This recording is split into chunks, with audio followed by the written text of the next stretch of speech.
Hi, this is Eben Rey, KPFK Radio in Los Angeles, Project Next. How are you? It is my pleasure to be on the lines with Winston Shrout from Winston Shrout Solutions in Commerce. Guess what? Coming up November 1st through the 3rd of 2013, Winston is going to be doing his only public speaking event of 2013, and guess what? It is going to be in the Los Angeles area. Coming up November 1st through the 3rd in Redondo Beach, beautiful Redondo Beach, Winston Shrout is going to be speaking about evolving commerce. Now, this is something that is, I think, beautifully timed, coming at the end of 2013 to find out exactly where we are and where we are going. And the person to speak to when it comes to commerce and so many things, of course, is Winston Shrout. Winston, I'm so happy you're going to be coming to Los Angeles. Your seminar title is called Evolving Commerce. Please talk a little bit more about what you mean by that. Well, over the years, as we have developed and have been seeking remedies, that are actually available to us, we have had to evolve in the respect that when we go and exert a remedy in this or that arena, then we get a certain amount of pushback, from the system. And so we have constantly had to upgrade, perhaps even change, a few directions and whatnot to resolve some of this pushback. And so, I started doing, seminars as Solutions in Commerce way back in 2004. So we've been at it 9 years. And so over the years, as myself and others have developed the various techniques and technology of what we call commercial redemption and some of those things. As we have exerted those things, then the system, as it were, they kind of evolve like a fungus or a bacteria. You hit them with one antibiotic and they evolve into something else. So we've kind of had to keep updated with different processes and so forth, so that we can present technology so that the people can have the remedies to which they're legally entitled to. It absolutely makes sense that when you uncover a remedy, something that's been hidden right out in the public, that the system gets a little ashamed, like, hold it, you're not supposed to know and have that power to undermine and be sovereign as that. So when you look at the techniques that they are pushing back against, is it that it's not that these techniques were illegal or it's just that they have tried to create them to be ineffectual, correct? I mean, they're the ones that seem to be doing illegal means against our legal remedies. Is that true? Yeah, that's correct. Everything that we have developed is actually provided for in the law, but who are the biggest breakers of the law? Well, exactly. It's those who have responsibility under the law, but yet refuse to abide by it. And so, some of the things we've had to do is basically leverage techniques to get compliance from those who should, in fact, be the guardians of the remedies that are available to the people. Very true. Going back to some of the very first techniques that were spoken about, like acceptance for value, where does that technique stand, sir? It stands where it always did. This has been an interesting evolution with accepted for value, and perhaps I can give you an idea about that. I've always recommended to people that they always do accepted for value for every presentment that comes. And they say, well, we've accepted it for value, and it doesn't seem to have happened. Well, it has happened in this respect.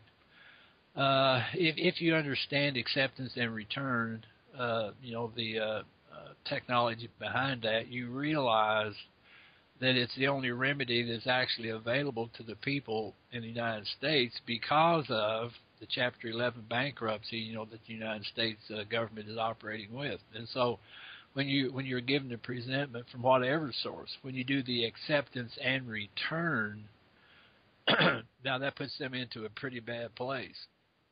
And so if they don't settle, then first off, they're lawbreakers. But aside from that, there's a certain amount of static energy that builds up within the system.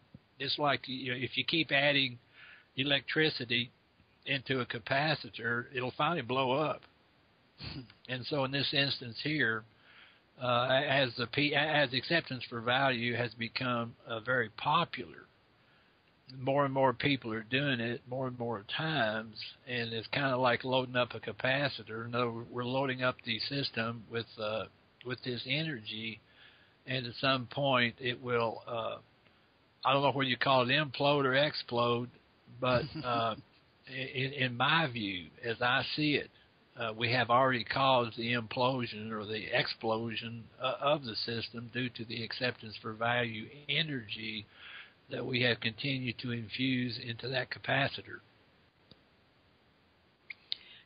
For individuals that say, hey, you know what, I did acceptance for value and it didn't seem to do anything, what were their expectations? And with thinking about evolving commerce, what should people's expectations be around acceptance for value? Well, we do have some reports from individuals. For instance, a lady told me one time I did acceptance for value 10 times and it never worked. And then I get a report from another individual say, it's worked every time for me. Now, why that is, I can't say. I have my suspicions, but in any event, when you do an acceptance for value, folks, it works every time. Now, you may not get the immediate results that you're looking for. I mean, we as a people in this country want to take a pill and make it all go away. So we want immediate results from the things that we do. And so, no, let me just express the acceptance for value works every time. It's the only remedy that's available as we operate into Chapter 11. And when somebody says it worked for me, what are they talking about? What happened for them? The account was zeroed out. For instance, it's kind of funny sometimes. I was dealing with a lady one time, and she had done an acceptance on her automobile loan. And so over maybe a month or so later, as luck would have it, I was talking to her again. She says, you know what? Said, I just got back a new certificate of title from the DMV. What do you think that means? I said, well, if you got it right there. She says, yeah. So I turned it over on the back. She turned it over. I said, are there any lien holders on there? She said, no.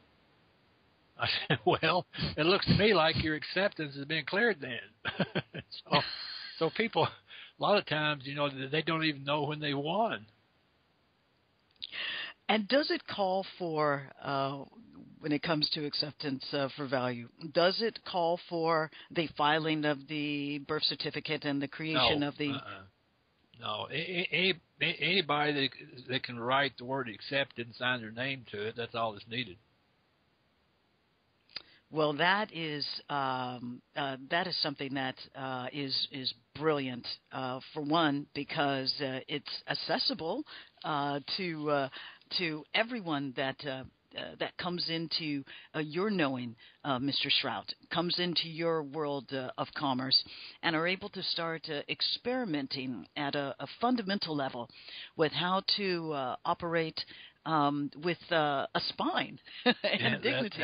Now, some of these other techniques that we have utilized, such as the UCC financing statements and some of those kinds of elements, are in fact necessary. For instance, if you wanted to use them for leverage, let's say in some kind of a court case, let's say you do an acceptance for value on a certain thing, and you do not get the settlement that you're entitled to, then some of these other things that people are doing are very useful to use as leverage to put pressure on in circumstances to get compliance. Yes, for compliance. But as far as Absolutely. acceptance, anybody can do that. If you can write the word accepted and sign your name and date it, that's all that's needed technically for that. But then, of course, we've developed a little bit better, more sophisticated way for doing some of those kind of things. Well, you know what? This event then is going to be key for new students, for your gardening member students, and everyone, because in a sense, it's a tune-up and reflection upon the status of all the great technologies that Winston and so many others have shared through the years. And this incredible seminar, Evolving Commerce, is going to be coming up November 1st through the 3rd, right in Redondo Beach, Southern California. I was going to say sunny California because it's sunny right now, but I'm not sure what's going to happen November 1st, but I certainly hope that the sunshine is going to be out for all of you that are going to come to this seminar. So make sure and register now. You can call 971-333-1005, 971-333-1005, and they can take your registration over the phone, or of course you can always go to Winston's website, www.wssic.com. There's a beautiful event location at the Crown Plaza Redondo Beach Hotel. It's right there on North Harbor Drive, so you guys are going to be close to the beach. It's going to be a really great fun for you to go out and get some of that nice fresh ocean air in between all the learning that you're going to be doing with Winston Shrout coming up November 1st through the 3rd in Redondo Beach, Southern California. Well, it's so tremendous, Winston. So glad you're going to be here. Well, I would make a suggestion to everybody, for a positive outcome with the weather and so forth, pack suntan lotion and sunscreen, and that way it'll guarantee that we have beautiful weather. Yes. Power suggestion. There you go. Absolutely. Power suggestion. Very good. And even when it rains, people are still out in their shorts and everything here because, it usually doesn't last that long. But, no, it's going to be lovely sunshine as it is today. So, Winston, some of the topics that you are going to be exploring has to do with the current events in the international financial correction and the impact it has on our future. Here we have a few folks up on Capitol Hill who are able to shut down the government. No. They're able to shut down the corporation. Shut down the corporation, right. Shut down the corporation. They can't shut down the government. We're the government. There we go. Absolutely. And boy, do we need to start governing those managers of the corporation. What is going on? Everybody's saying because these managers of the corp are misbehaving such that this can start a new global recession, et cetera, et cetera. What's going on behind the scenes? Well, answer me this question. Ask me how much time I spend worrying about that. Winston, did you lose any sleep last night because the U.S. corporation is not functioning correctly? No. You didn't? No. Should any of us lose sleep over the misfunction of this government? It depends on your point of view. If you're a government employee, and about 50% of the working population here in the United States works for the government in some capacity, if you're in that category, you might lose sleep. For instance, quite a few people were sent home from all different kinds of agencies and stuff. Whether they took vacation leave or something like that, I don't know. But if you're in that category, you might worry about it. But I'm not in that category, so I don't lose any sleep. Isn't it wonderful to hear that 800,000 plus workers are non-essential? Is that all? How about we say 100% of the whole bunch are non-essential? I'm telling you. I think that'd be closer. So, what corporation in the planet is actually operating? Would you say that most states, governments, do have a corporation that is looking over the trust assets of their country, or is it only the United States that is so lucky to have a United States corporation? And if these other countries do have a Greece, Greeks, or the UK has its own centralized corporation, are they doing better than us, or No, what's going on with that? No, they're all interconnected, interrelated. Yes. All the fictions on the planet, if you could get this visualized, all the corporations, whether it be government, business, or whatever, they're all joined at the hip. And so whatever happens affects all of them eventually. So a lot of the people on the planet look to the United States to see what's going on as a weather predictor, and that's probably a smart thing to do. Oh no, a weather predictor, great. Yeah. You see what I'm trying to say is that again, all the fictions.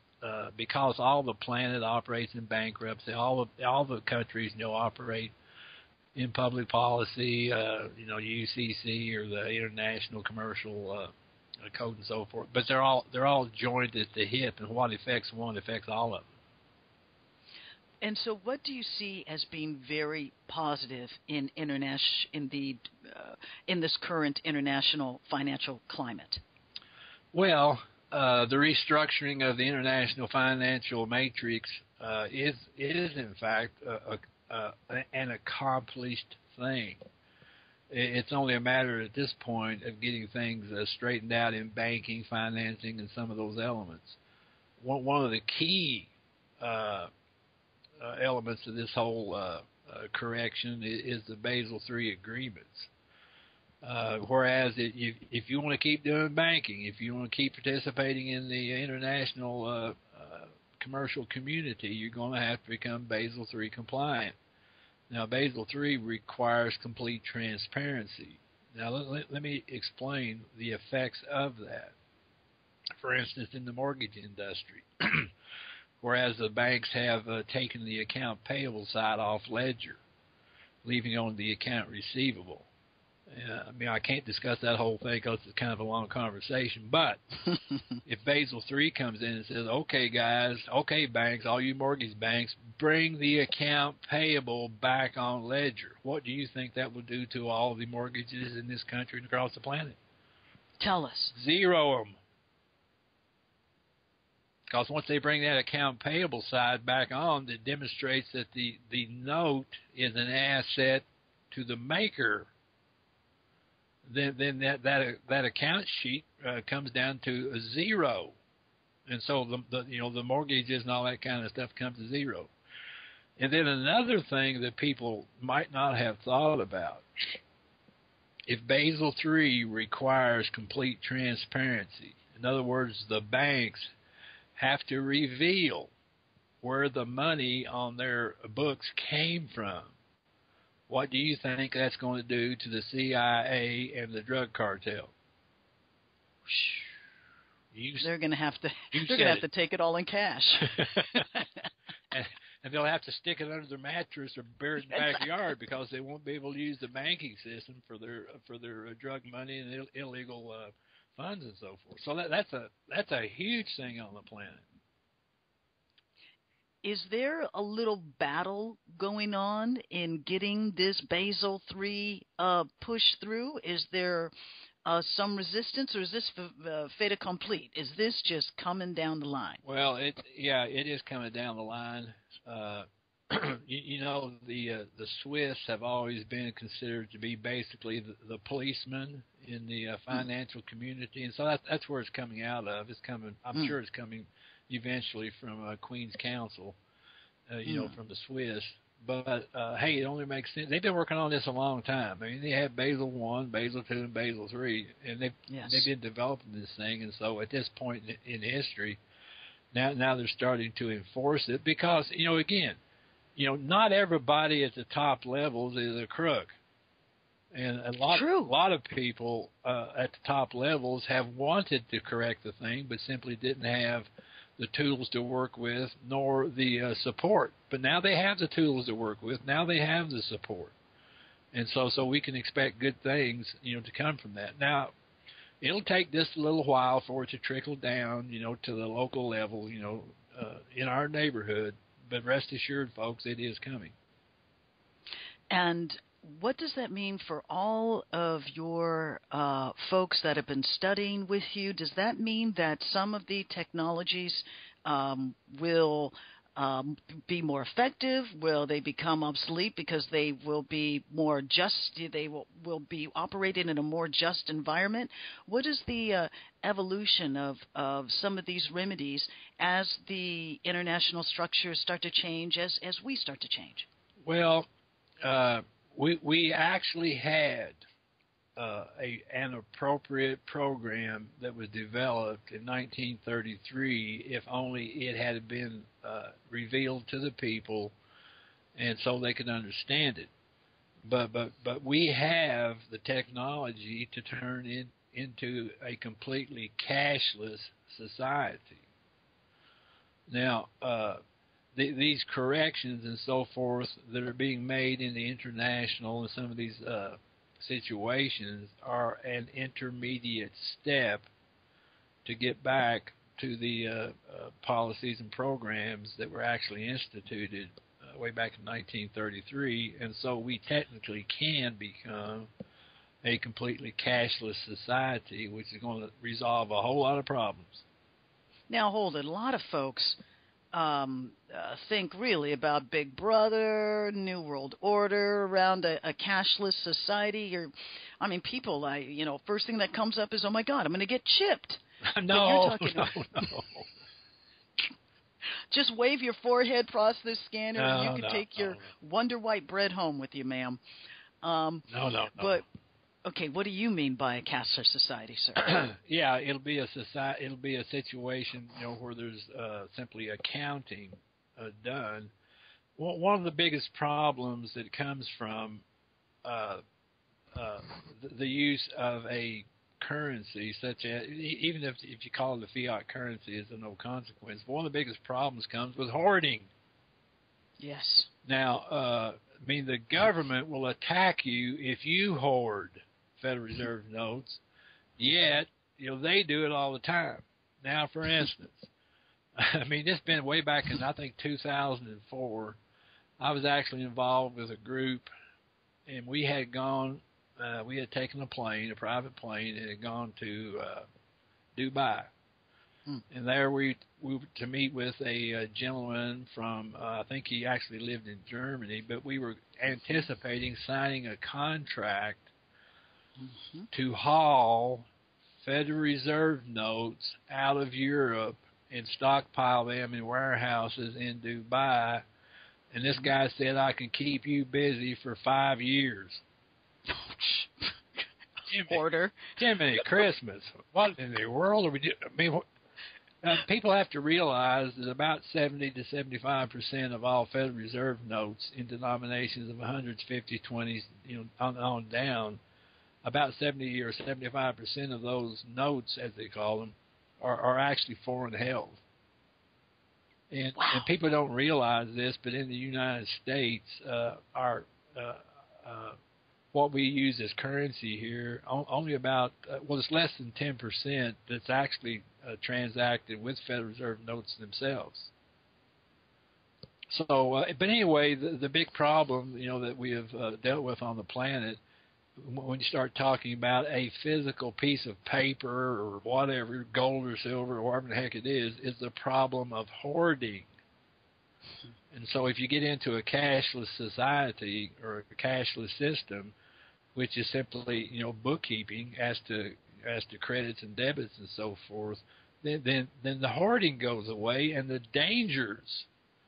Back in 2006, as I recall, somebody in China had $3 trillion in FRNs that they were fixing to dump on the market and sell for a discount.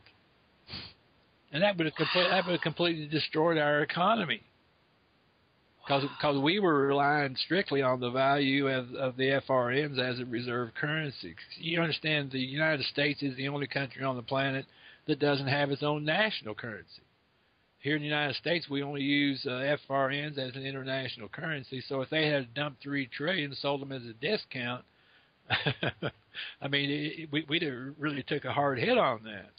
So, sir, are we finally going to have if we go to a cashless society, is that worldwide, or is that just within? Uh-huh. Okay, worldwide. We have to come to this. Pardon me for going into the stars. Oh, do it. But we'll have to develop a cashless society to do interplanetary commerce, because those in other places don't have banks, they don't have money, they don't have the problems that we have. And so when it comes down to it, if we want to do interplanetary commerce, then we'll have to develop as they do, because they're certainly not going to do it like we do. Well, and the good thing about that is if we catch up, that means that they're just not going to come and take it. They'll actually exchange for it, and if we come into their form of exchange.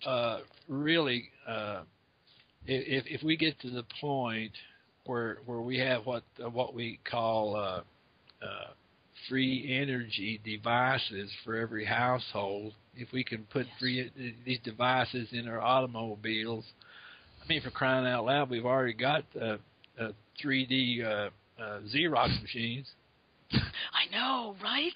And so if we can produce the things we need without all this business and commerce, manufacturing, all those kind of things, life will become much simpler for everyone on the planet. And so we do have the expectation of these things happening. Whether it be brought to us by ETs, I don't know. But we already have the technology. It simply hasn't been released. That's right. I mean, what was it, about a year or so ago, I recall that China was threatening to release about 200 patents on free energy devices.